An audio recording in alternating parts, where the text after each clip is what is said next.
The sport of off-road racing is full of incredible stories, wild characters, legends, and even villains. We cover it all on offroadracer.com, but there's only so much we can put down in an article. Sometimes we have to dig a little deeper, and that means sitting down with some of our industry's most influential characters and hitting record.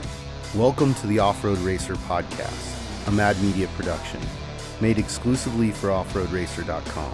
Each month, we'll go beyond the dirt into the homes, shops, and lives of the most interesting and game-changing icons of our sport. You'll hear about their history, success, failure, and everything in between as we pull back the curtain and reveal the stories of their lives. I'm your host, Matt Martelli, and this is the Off-Road Racer podcast.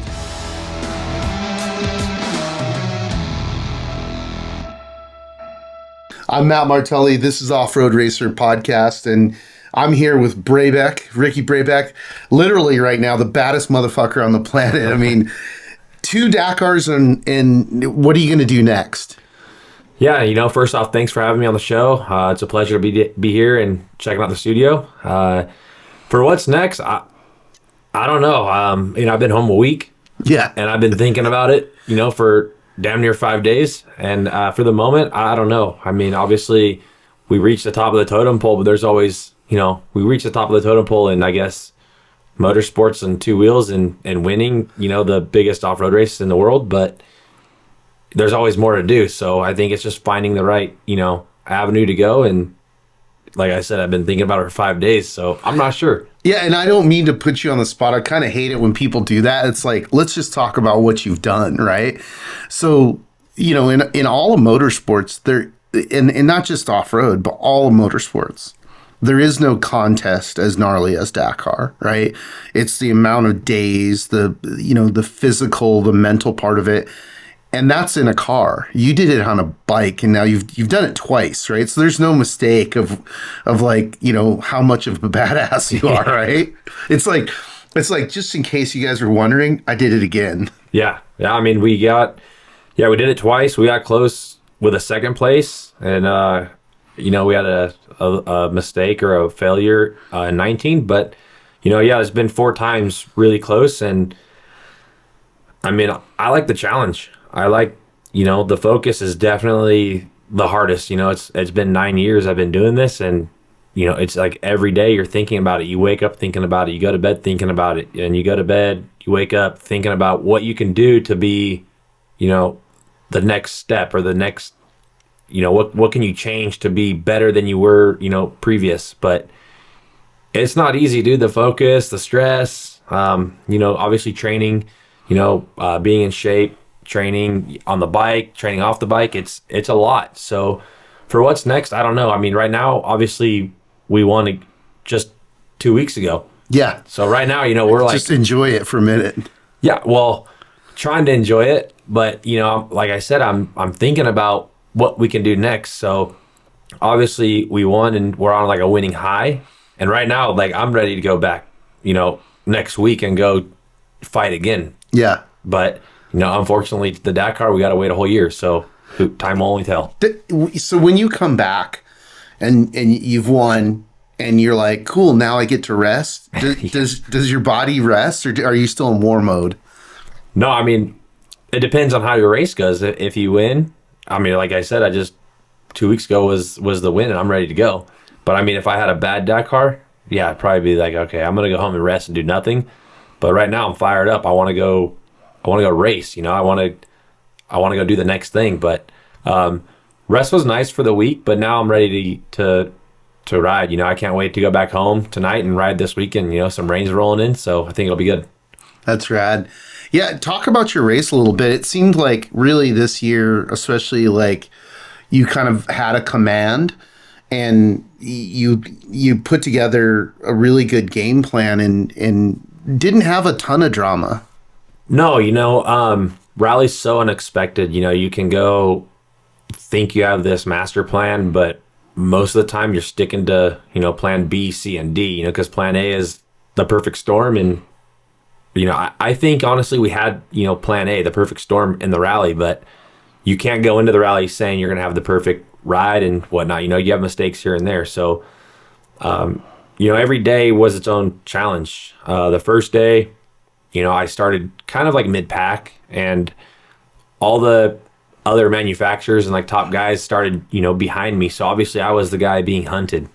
And we get to refueling, and from refueling to the finish was literally all volcano rock, dude, like gnarly rock that, we were tiptoeing through.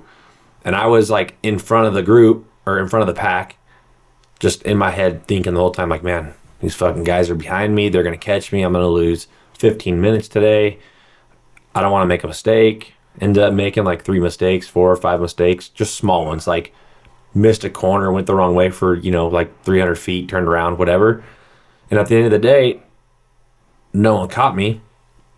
So I was like thinking, this is only the first day. I'm like, okay, well, we did good on the first day, which on the first day, normally you don't do too good. You kind of like have to fill out the road book, feel out how everyone's riding. And after the first day, I'm thinking, from refueling to the finish, like, damn, I'm gonna lose my ass. All these guys are here. They're gonna follow me, catch me. Well, we get to the finish line, and I was first. And then, another rider beat me later in the day, but I was like, man, we did a good job on the first day. So from the first day, I had some good confidence going into day 2. Then day 2 was a good day. So then, there's confidence building up for day 3. Day 3 was a good day. I lost like 4 minutes on day 3 or day 2, but it was still not enough to make a difference in the overall. So each day, we managed, like you said, we managed a good race. Johnny was there the whole time, like coaching me, keeping me calm, because I'm not a very calm guy. It's like one mistake, or something doesn't go right, It sets you off. Oh, like bad. Yeah. And then next thing you know, it's like my brain and my head is snowballing. And so, Johnny's a good guy to have there because he's always keeping me calm. So, after these little mistakes, Johnny kept me calm. I was keeping the focus. Every day, confidence was building up. And, at the end of the first week, we had a rest day. And from there, I was like, okay, like now the race is starting. So from rest day, if you guys all were watching, rest day was a 1 second gap after 37 hours, which is crazy. Yeah, that's gnarly. And then like on the second day after rest day was like a 7-second gap. And I'm like, dude, what the fuck? Like, how do I'm stressing, dude, the most stressful race I've ever done. How do I bridge the gap? How do I make this 1 7-second gap, into like 15 minutes where I can breathe? But in the rally, it was like every day just chipping away. And next thing you know is like 5-minute lead, 8-minute lead, 11-minute lead. But then now, we're getting close to the finish line. Stage 11, 460 kilometers of rocks. I'm opening. The guy I need to beat starts 18 minutes behind me. So now my stress level's through the roof. My hair's turning gray overnight. I'm thinking, man, if I really jack this up, I'm going to lose the Dakar. I'm going to lose the podium. All these guys are going to make up all this time on me. Stage 11, I think we sealed the deal, opened the whole day by myself, and we got second on the stage by like 23 seconds. So the final day for me was just wheelies all over the finish line, and yeah, here we are. We're back in America and looking to the next adventure, whatever that is. It's so crazy. Because you just talked about a lot of things there. And one of the things you said earlier was like the difference between people that grow up here in Southern Barstow and ride rocks and everybody else. Like, we ride the rough stuff, right? Yeah. So we don't have an option. Right. That's, Barstow, like all this stuff. It's our backyard. So when you get over there and you get into that stuff, you're comfortable. And you had said something to the effect of like a lot of the field wasn't comfortable and were beating themselves up riding that stuff. Yeah, from day one, day 2 was when we saw everyone at the start line. Like, they said, hey, after the first day, it's too much. They were beat up. They were like smoked. And then, day 2 comes around. We're after refueling halfway through day 2. Oh, I can't hold on anymore. And just literally every day at refueling and the finish line is all these guys were saying was like, man, this is, I don't know if I can keep going. my hands hurt, I'm smoked. The rally, it's too much, and I'm thinking, too much, like, hey, we signed up for it, dude. We got to tough it out and do it. But as you mentioned, like, dude, Lucerne, Barstow, Vegas, the Mojave Desert, it's our backyard, so we don't know any different. Yeah. I mean, what's smooth for us? I mean, I would say Barstow's smooth for us. I mean, Yeah. We have 2 dry lake beds on the mid course. That's it. The rest of it is just rough. yeah. So what do you at the mid 400? How many seconds of rest are you getting? Yeah, very about little. 30 seconds. Yeah, very little. Exactly. So Mitch, why is this bike so drippy? It's our 23 race bike. We can start up front, work our way to the back. Bones can tell you about the suspension. The rear shock is one of the most critical parts of the bike. Pegs with the titanium mounts. Kashima coating here. Anti-gravity lightweight battery. Young's modulus. Horse and a half. Works chassis lab. More tie than a space shuttle. Really? I might need that repeated. This thing slaps. Slaps. Oh, you should have told me that earlier. The other thing that you talked about is your relationship with Johnny, which I think is one of those things to point out too as a very important thing, right? And like, I always use stupid analogies, right? And I see it a lot in MMA, right? You have, a few coaches that are beyond coaches. They're more like strategists, right? And they keep their fighters calm. They put together a solid game plan. And they don't go in and go all crazy. They go, hey, we know we've done 5 rounds. We know we got to be there in the 5th round. And, talking to Johnny earlier on his podcast on this, when he came in, we talked about that, like what it takes, the mental fortitude and discipline that it takes to do 14 days of a race. Because, like, that's the other thing, too, is like, I know you're not one of these guys who goes out and toots your own horn, and, while that is an admirable thing, it's like you almost need a hype dude behind you, right? But, it's one thing to ride a bike and go, hey, here's a GPS course and we got to do this. But it's a completely other thing to be, reading a road book as you're going, and making all those adjustments, like the mental strain combined with the physical strain. There is no other motorsport like this. No. And especially because you're doing it on a bike. So like the input to your body, the strain to your body is so much more intense than in a car. In a car, you're sitting down, right? Like, yeah, you get smoked in a car.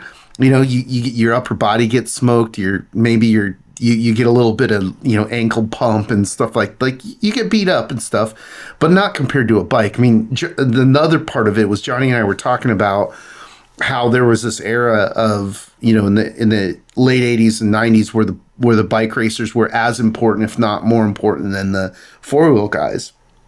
And we see little points of that starting to come back. And a big one is just simply an American winning Dakar, and you did it for the first time. You're the first American to do it, and then to go back and back it up, like, it's pretty damn incredible. Like the amount of that, I don't know, the amount of mental and physical, ability that takes. There's only a handful of people in the world that can do it, right? Yeah. And then putting everything together, the team, Johnny as the wizard, the right bike. That's the other thing is like, hey man, you got to have the right bike that's going to make it. So like, when people talk about, gee, what bike should I buy? I'm like, well, look at what just won Dakar. It's a Honda, right? Yeah. I mean, the car guys, I mean, it's also a big task for the car guys because, like you said, we can get a GPS file here and just put it in the car and we can go drive. Yeah. And, I mean, the car guys, they don't have a GPS file. They have a navigator that's reading also the road book, but the car guys over here just driving like, okay, well, where am I going?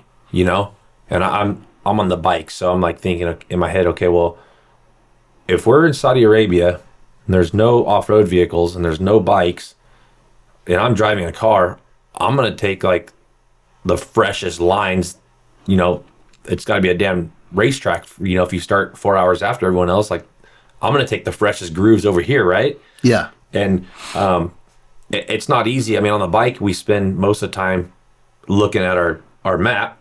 Then we spend the other half the time looking at the desert. So, But while you're driving, while we're racing, yeah. and we're trying to miss rocks that are the size of baseballs, where like the guys in the cars, yeah, they're focusing on where they're driving, but they can hit rocks the size of basketballs and be safe. Totally. You know? So it's a whole different aspect. I mean, we're navigating through the desert. We're finding these hidden radius waypoints, basically. But between that is like 50 miles of desert we're trying to navigate. But the car guys, I mean, also, I tried navigating in the car for Casey, like just for fun, just messing around. And I couldn't do it because I don't know what information. I'm so used to looking at the information, soaking it in, and remembering it for the next, couple kilometers. So that way I can make, the move. But Right. the car guy, the navigator's staring down the whole time at this map. Yeah. And explaining, okay, you need to turn 5, 4, 3, 2, 1, and like that should, indicate when he's going to turn. But dude, if you guys don't work together in a car, I don't know how you'd make it work, right? Yeah. So the bike is more of like you soak everything in yourself like a sponge, and you're out there by yourself, just doing it, hoping you could trust yourself. So it's completely. It's the same, but it's different, and I understand both sides. But also, the bikes are like the first guys on the road with no lines to follow. So, it's a little bit more dangerous on a bike, right? A little bit more. It's a lot. I mean, I want to explain, so when you're leading, so basically you're the first bike off the line, right? That morning, right? Just before you guys start, they hand you a road book. 20 minutes. So 20 minutes before they start, they're like, here's your road book.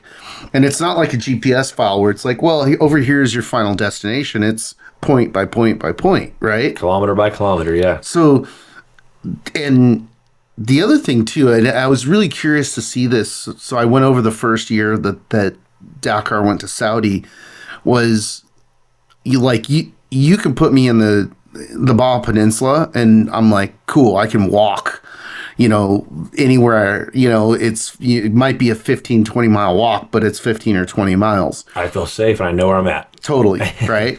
But then you get to Saudi and you can look at it on a map and be like, oh yeah, cool, Saudi. But when you get there and you understand the scale of the desert, everything is 5 to 10 times as big, right? Oh, massive, dude. Like I remember being in this wash and I'm like, this is like Matomi wash, but it's 10 times as big. Like I felt like any minute there was going to be dinosaurs walking down there, right? So what's that like? I mean, you go to, because when you did the first race there, you didn't really have any test time in Saudi, right? You're just over there and they're like, all right, we're racing. Here's the desert, hundreds of miles in this direction. And by the way, there's nobody here, not even close. And so people understand that the Saudi Peninsula is an area called the Empty Quarter, which this year you guys raced through, right? Yeah. It's called the Empty Quarter for a reason, right? Yeah, there was so we had like a 48-hour, they called it a chrono stage, but it's like basically a marathon. But yeah, where we started this like 48-hour marathon, I think Joe Parsons looked it up, and like the population in the Empty Quarter was like, dude, 50 people. Yeah. And I was like, dude, we're fucking out here. There's nothing. And like, so whatever, we did this 48-hour chrono, 2 full days of, dude, gnarly sand dunes. I think it was 635 kilometers, and nothing but sand dunes, up and down, like, and the bike, we're not surfing the sand dunes like cars. No. We're going as straight as possible. So we're going up the cuts, down the cuts, and the cars, they can't do that. They'll kind of high center, so they're kind of like, swerving a lot more, like surfing them. But so after this 2-day, chrono stage, now we had to catch a flight out of a little military airport there, because it's right on the border. So like they have a big military, not a big military base, but like a 50-person military base. Yeah. We flew out of there, and me and Toby are right next to each other on the plane. Dude, we're looking out of the window. I think for the whole hour and a half flight, dude, was nothing but big old sand dunes. Yeah. And I mean, an hour and a half flight, what are you going, 600 miles an hour? Yeah. So how big is that empty quarter, of just sand? Massive. It's massive, dude. Yeah. I know a little bit about it because we had planned on doing a proof of concept for Polaris there, right? And they wouldn't let us do it because they thought it was too dangerous, right? And I was like, oh, I can't argue with it, right? Yeah. But it's just incredible, like,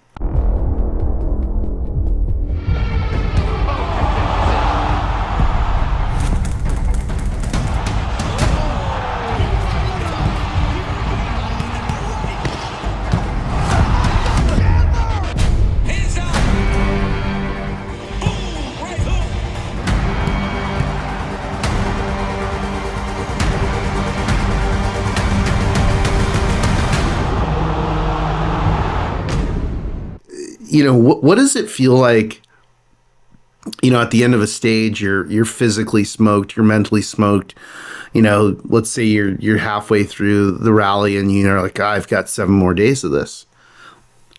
You better put your big boy pants on because there ain't no going home if you're only halfway done. You got to wait. But what gets you motivated to keep going? Because, I mean, again, it's like trying to make people understand, so I was chasing, and we were chasing just up the Red Sea side.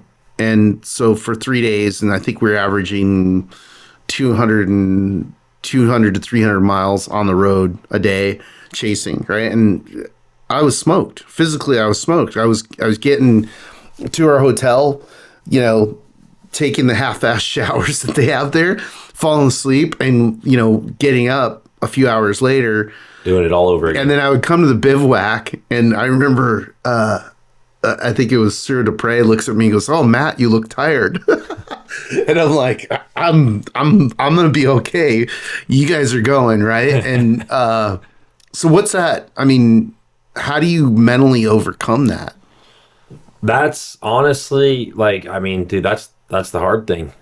If you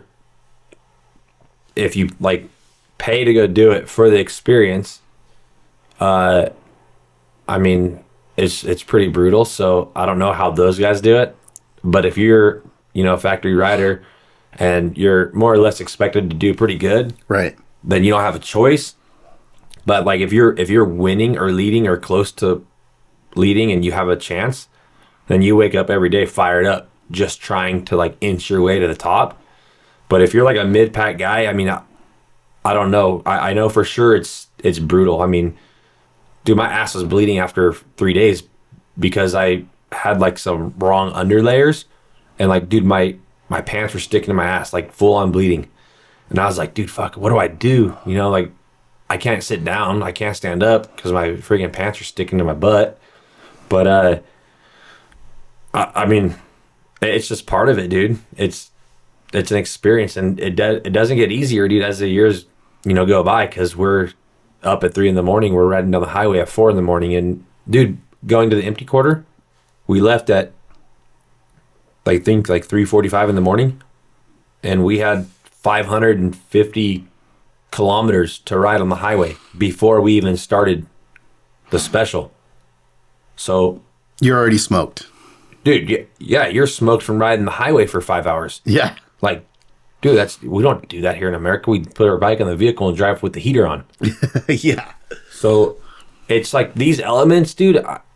I don't know. I mean, you have to dig deep, and for half the people that survive, I don't know what they do, but I know for sure it's not easy. And the early mornings and the late, like, dude, us like factory guys, we leave, obviously first bikes in the morning, and we get back to the bivouac at 3:34 p.m. Dude, the sun goes down at like 6. Right. So there's like the amateur guys that pay to go enjoy the experience and get the shit beat out of them and say they finished. Dude, they're not showing up to the bivouac till 9 o'clock at night. Yeah. And then they're doing it the next day. So those guys are for sure a lot stronger than us to keep doing, or keep going every single day. Because if I was getting back at 10 o'clock every night, I don't know if I have the power to wake up at 3 o'clock the next morning, dude. Like, it's gnarly. You know, growing up, I know you raced BMX, right? Do you think that kind of sets you up for this like bike racing path? And then, you know, what do you think? What steered you towards this style of racing? So yeah, growing up, you know, I mean, a lot of motorcycle racers did BMX, but I when I was younger, I was racing, you know, Baja, Besson Desert, National Hare and Hounds, and then I got a call by Quinn Cody, I think in 15, and asked what I thought about rally, and I was just like, I mean, it's something that we watch. I don't know anything about it, but we watch it. You know, Robbie Gordon at the time was racing, and Quinn was racing when I was like in high school. So yeah, I was like, you know, I'm watching the Americans in the Dakar. I don't know anything about it, but I'm gonna watch it. And so on, like, he called me, asked what I thought about it, told him that, and he's like, all right, well, are you interested? Do you want to try it? And I'm like, yeah. He took me out training, dude. Took me all freaking day to figure out how to do like 100 miles, and then slowly got into it. Went to my first rally, was Abu Dhabi Desert Challenge, so damn near the empty quarter. Crashed like every day because I didn't know how to ride a big old bike in the sand dunes. And from there, the team asked me if I wanted to go to another round, which was Argentina, Ruta 40. Mm-hmm. Did that one, did pretty good. They asked me if I wanted to go to Dakar, so I said yeah. Gave me a contract for Dakar, and then my first Dakar ended up 9th overall, which I think was like every American's first Dakar finish was 9th, because I think Johnny was an 8th, I think. Quinn was a 9th. Mine was a 9th, but ever since my first Dakar with the team, every year they offer me a contract. So After you did that first one, you know, and finished top 10, were you hooked? Were you like, okay, I can do this? dude, after the first day, I was thinking to myself, what the hell am I doing here? Because the first day was, we started in Buenos Aires and we had like 400-kilometer liaison. The pouring rain, and I never been to Dakar, so I don't know what to bring. Dude, I didn't have a rain jacket. I didn't have rain pants, dude. I brought like 2 pairs of goggles. I was not prepared. Dude, started the stage soaking wet, freezing. But I didn't know, you know, and every year, even still to this day, every year you learn stuff that you should bring or shouldn't bring. So my first Dakar was definitely one hell of an experience. And I was thinking to myself, like I said, what am I doing here? These guys are way above my league. But we made it to the finish line. And I mean, once I got to the finish, I was like, okay, that was cool. It was gnarly, but it was cool. Honda, you know, reached out to me like 3 months later. Oh, you want to do more racing? I said, yeah. You know, and then like every year, it's hard because every year I do Dakar, I just get more and more hooked. And then when you win, you're like, oh fuck, like you're so fired up, you want to go back right now and go do it again, but we have to wait a year. So I think what keeps me hooked is like the intensity, but how gnarly it is. You know, it's like it's definitely a challenge, you know, between your body, your mind, your focus, and honestly the whole team, because without a team, you can't do it. But it's gnarly, and I enjoy the challenge. I mean, when it gets tough, I get going. So I like the mental toughness of the challenge. I think that's good for the human body. Sure. I mean, it's an example of, you know, mental and physical human spirit overcoming stuff that, you know, like seemingly is impossible. Yeah, exactly. And exactly. So when you do, you know, day after day after day, you do something gnarly the first day and you're like, wow, I did it. You know, I could do it again. Then, you know, it fires you up for the next day. And that's, I think, what keeps us going. Yeah, it's gnarly. So is your plan to continue to race, rally, and on a bike? I mean, yeah, we won it one time and we won it a second time. So we could probably do it a third time, right? Yeah, absolutely. It's just it's not easy. That's the problem. Like in 19, we were winning. We had a bike issue. Yeah. And 20, we won. So after 2020, when we won, I'm like, man, like we did it, but will we have, you know, the opportunity or the chance to do it again? And I mean, look, it took 4 years to get back to do it again. Mm-hmm. So now where I'm at right now is like, well, we did it a second time. I'm fired up. I want to go back. and I know right now I can do it a third time, but will the cards play out for me to do it a third time before, you know, my age limit is up in rally, you know? Sure. And right now I'm 32, so all the other guys are, you know, well, not all of them, most of them are like 35, and I'm thinking that's like more or less like the time to probably pick a different avenue. But it's just like you don't know where you're gonna land if you'll have the opportunity to win again, you know? Sure. And it's not that easy. And do you mean like, you know, all the things that have to line up, sponsorship, physical health, you know, everything? I think health is number one. A sponsorship, yeah, but I have no doubt in my mind. I mean, I'm going to stay with Honda, so for my motorcycle career, health is obviously number one. You know, you have to. I mean, whatever middle of the year, you have some time to heal, but after October, you want to be damn near 100% or 90 at the lowest. You know, Yeah. to be ready to go to fight on January 1st. But I mean, it's all like the cards have to line up, you know, Sure. and it's not easy. So will the cards line up again? I have no doubt in my mind they'll line up again next year. Sure. But that's just 'cause I'm fired up right now because we won and it was a good rally for me. So I don't know. You never know. I mean, it's tough. You know, too, like, there's also, I mean, we've seen, you know, several of the bike guys make a very good transition into four wheels. Is that something you're interested in? Eventually, yeah. Yeah. But You can be Rossler and be 70 and still racing trucks. exactly, it'd be a legend, dude. Yeah. But I mean, that's the cars is not easy. You know, all the car teams want you to pay, you know, whatever, $1 million a year to go race. Right. I'm like, dude, I'm just a measly old bike guy over here, you know, scraping to get by, and I don't have $1 million to just go throw away and light on fire to go drive a car around. Racing against your dad is something that 90% of the racers in the world will never get. I've accomplished everything I wanted to do, and now he's just like taking the reins. I want to be remembered for being a huge part of short course, not just racing, keeping it alive, helping it grow. If it comes down to the last weekend and I'm in it, the boys better watch out. It's funny, though, because, like, I feel like, you know, it's time for Team America, right? I think that it's something that I've seen in other international sports. Like, let's compare it to Tour de France, right? Like, you know, until an American won that race, and it was Greg LeMond, right? And nobody really knows him. They know everybody who came after him, right? Because then, you know, everybody's like, well, it is possible, right?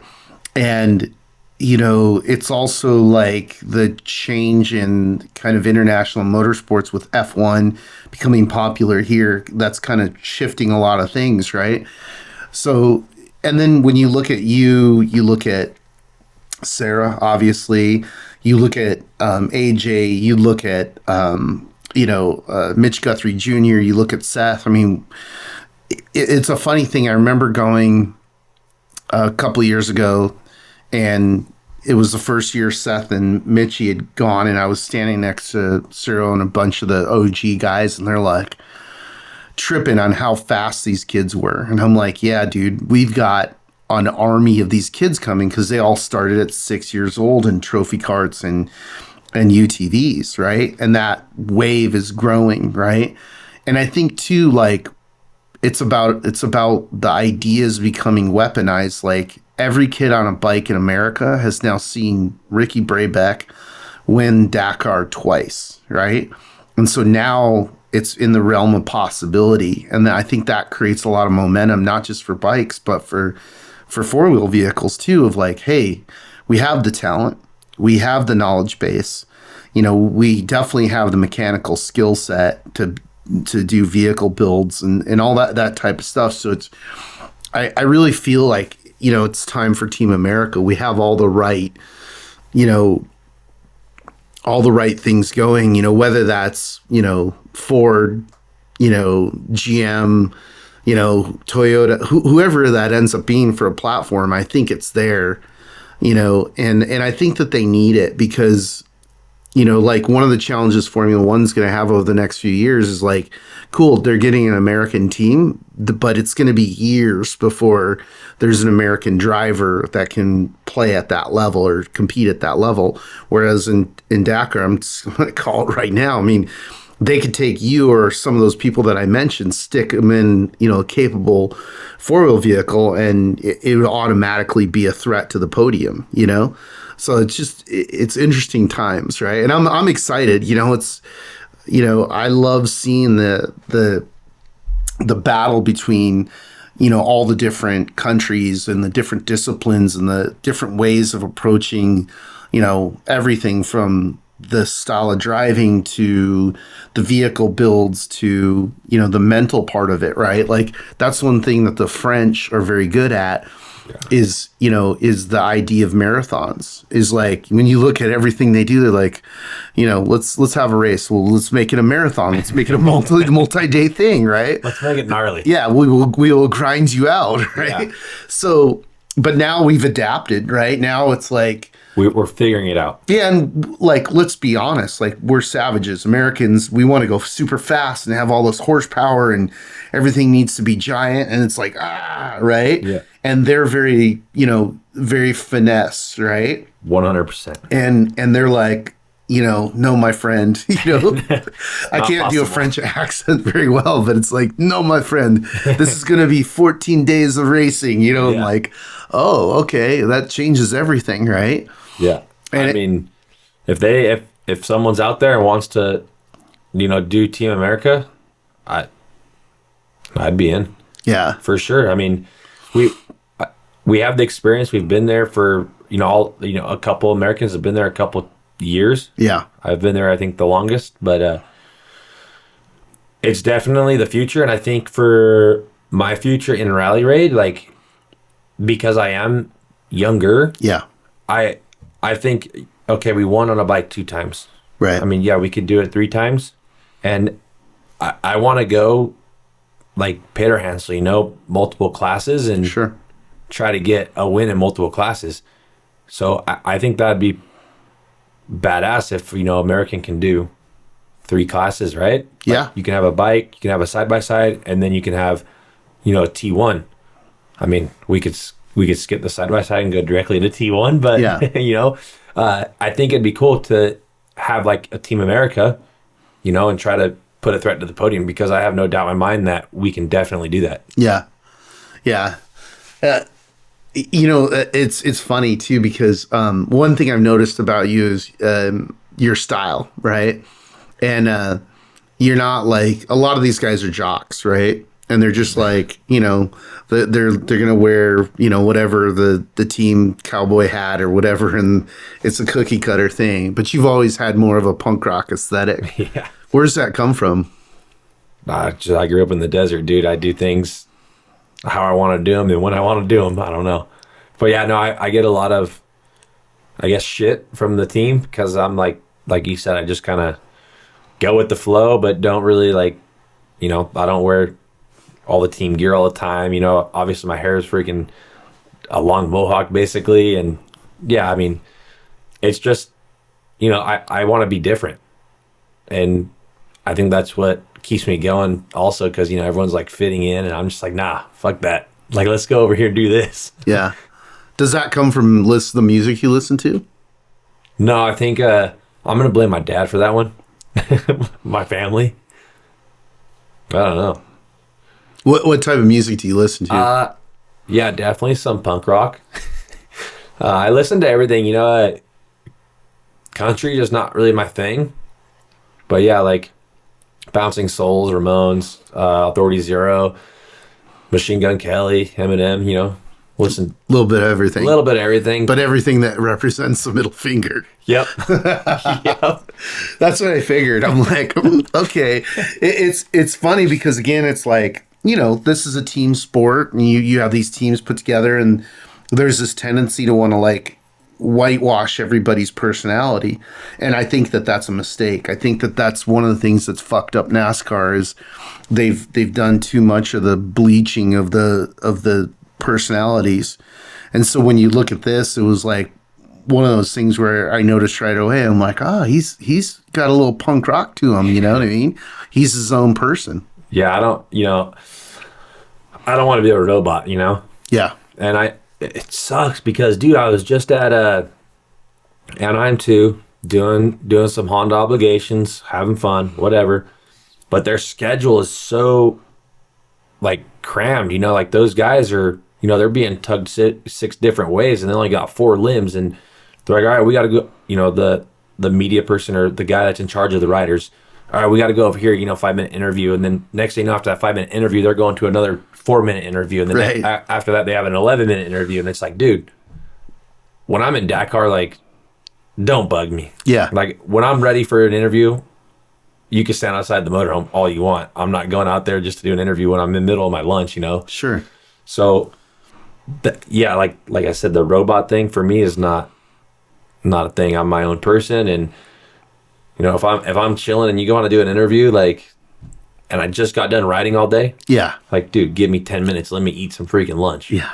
Totally. Like, come on. We go on the bike at 3 a.m. We've been eating freaking granola bars all day. Right. Let me have some protein, and let me have a freaking soda. You know, let me get out of my gear, please. Yeah. Let me chill out for a second. Yeah. No, it's funny because, again, like, you know, using a comparison, it's like that's one of the things in MMA that's been fantastic is, you know, guys like McGregor, you know, who, like, he's not on the script. He's going to do what, you know, he's going to get wild. I mean, in some cases too wild with throwing, you know, things at buses and stuff. But, like, you know, but you're entertained and you're engaged, and the whole world is waiting for him to show back up and punch somebody, right? Yeah. Because they know it's going to be, you know, a spectacle, and he's going to get everybody fired up. And there's, you know, dozens and dozens of guys who, you know, probably are as good as him, you know, but they're robots, and they wonder why they're not getting paid more. It's because, you know, they're robots and they're not interesting, you know? Yeah, they groomed. Yeah, like the robots are groomed to be what other people want them to be. I wish promoters would understand that more, you know?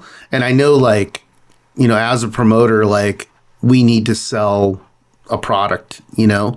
But, like, one of the things I really love about off-road is the character set is vast and it's wild.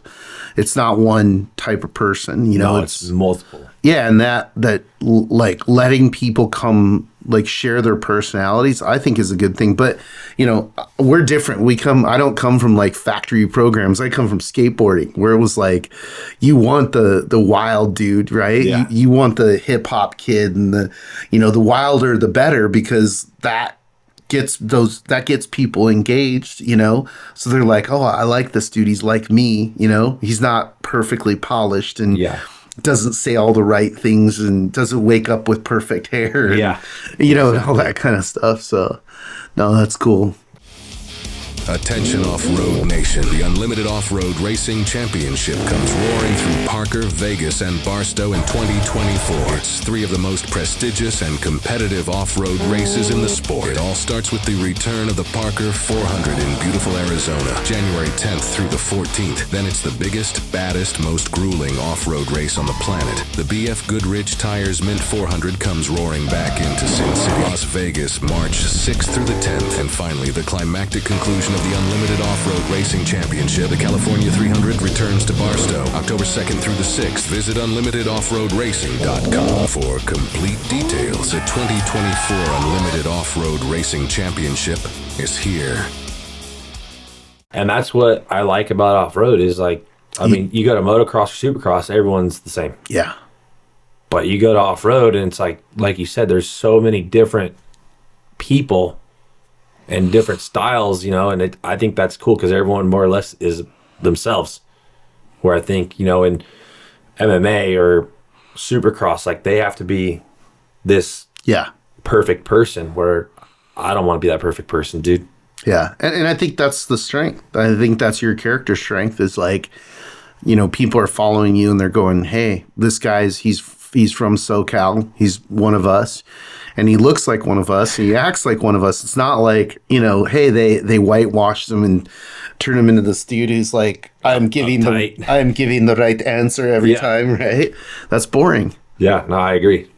Well, other things that you're not boring on is who you chose to have a relationship with, right? Surprise. Yeah. I mean, how'd that come about? It just happened. Yeah. We started talking, and the next thing you know, we're like going on dates, and then next thing you know, we're dating, and then next thing you know, we're living with each other, and then so on. Now we're freaking building a house in the river. That's awesome. So yeah, I mean, the hard part is like, dude, we're so busy. Like, yeah, she like runs her own team. She's a hustler. So she's way more busy than me, where I'm just like, fuck it. Like, I'm going to go do this today. And like, oh, I'm free until April. So I'm going to go do whatever I want until April, Yeah.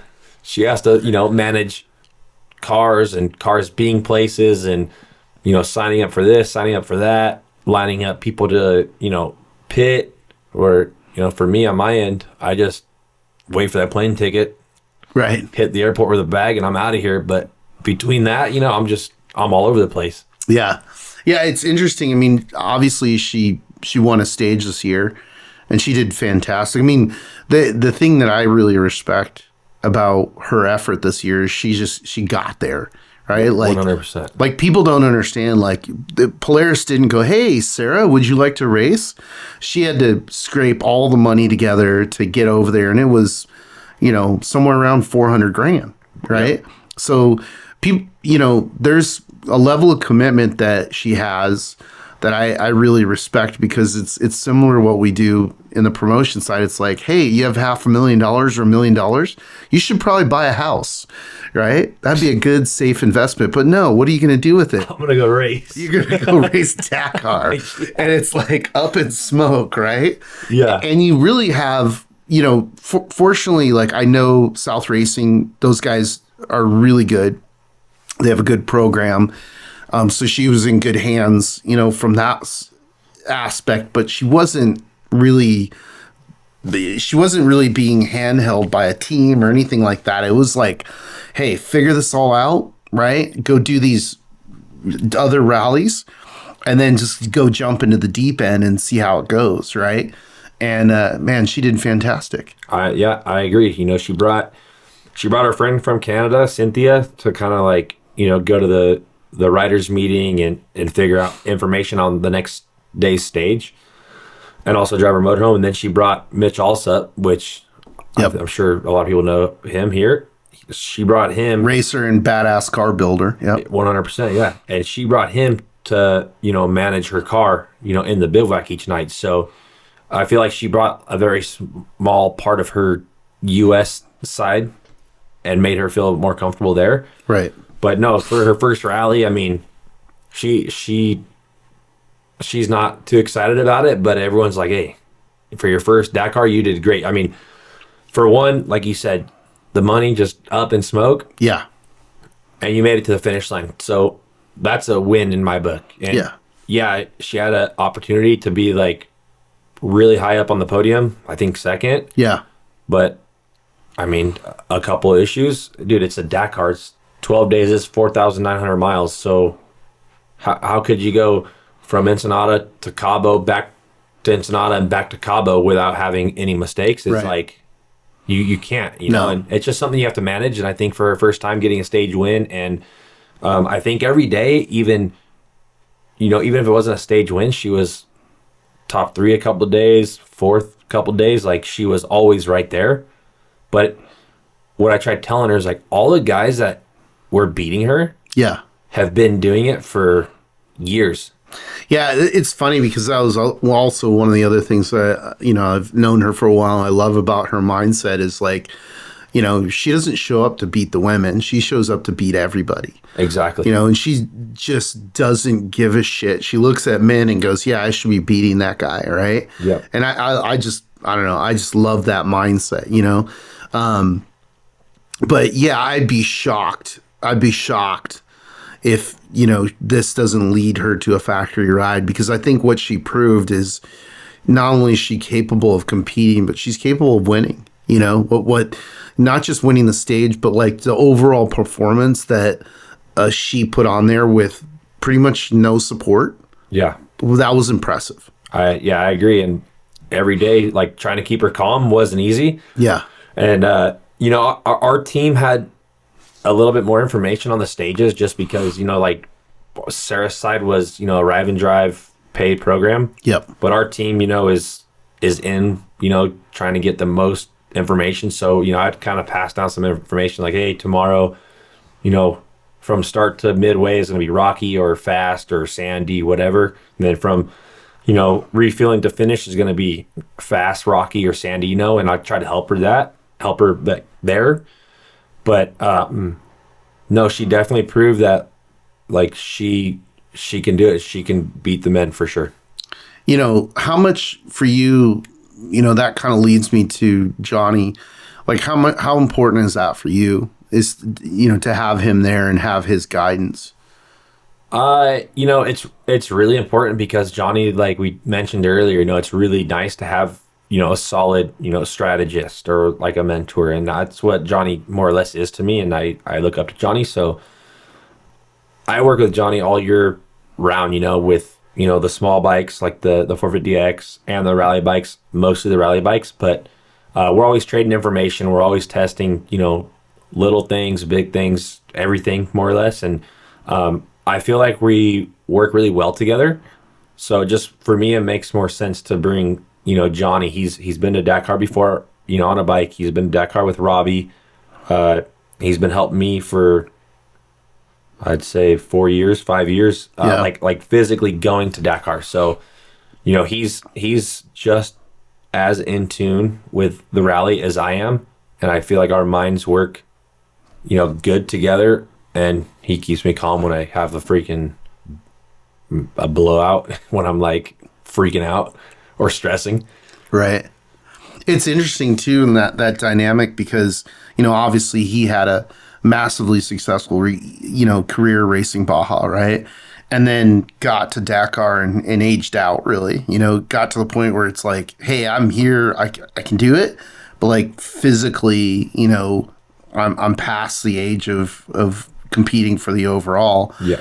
And then, had the opportunity to win it, cathartically through you. I think that was a bigger deal than, people realized, or that even he realized. Like, we were talking about it. He was like, yeah, man, I didn't really think about that, but yeah, it was a big deal for me, I'm like, cool. That's a really cool thing to see, that transfer of knowledge, Yeah.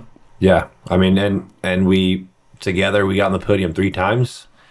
So I think it's well. And I mean, that recipe works for us. So looking forward to, trying to do it again. Nice. So in the meantime, you have a little bit of time off, or what are you doing? Yeah. So this year, I mean, there's a race in Abu Dhabi, like in 3 weeks. I think Sarah's going to that, and it's just before the Mint 400. So I think Sarah's going to hit that one and go to the Mint 400, where our team's not doing Dubai, and we're off until April. So I'm like, dude, I could sit around and do nothing, but I have a side-by-side I can race, and there's dirt bike races I can race. So I think next up for me is going to be, I think the Mint 400, I think me and Preston. And then I'm going to bring my side-by-side and race my side-by-side. I think it's the next day, or is later that day or something. Yeah. So I'm gonna race side-by-side and with Preston. And then after that, I think it'll be time to go to Portugal for this rally. And then I think try to do Vegas Torino also with Preston. But I don't know, or race Class 1 car at Vegas Torino. See what comes up. Yeah, just see what comes up. I mean, we have the options. I could race the bike with Preston and then jump in the race car too. Yeah. But and I mean, we have a Class 1 car and my side-by-side, so just see what comes up. Want to have fun. Yeah. Well, you definitely deserve it, man. I was telling Johnny that, like, when you look at the context of, Americans going out and winning different things, right? And the celebration that they get or don't get back here. It's always one of those things that bothered me of like, where's the parade in Washington, D.C., right? Well, dude, when we won the first one, Yeah. we had a opportunity to go to the White House and meet Trump. Nice. But dude, like the next month was like COVID. Oh God. So then after like the whole COVID thing, we never heard back from him. Right. But yeah, You got kind of busy. exactly. We got a little bit screwed there, but now I'm like, okay, well, fuck, we did it again. Yeah. Where's that invite at? Exactly. Well, he's not in office currently, so we'll see what happens, man. I don't want to go to the White House, but Not currently. not currently. But Well, we'll see. We'll see if we can get him out to the Mint to wave the start flag or something. I mean, he shows up to the UFC, so it's possible. he was just in Vegas a couple days ago. Yeah, that'd be rad. That'd be sick. Well, right on. Hey, I appreciate it and congratulations. Mad respect, and look forward to seeing you at the Mint. All right. Thank you guys.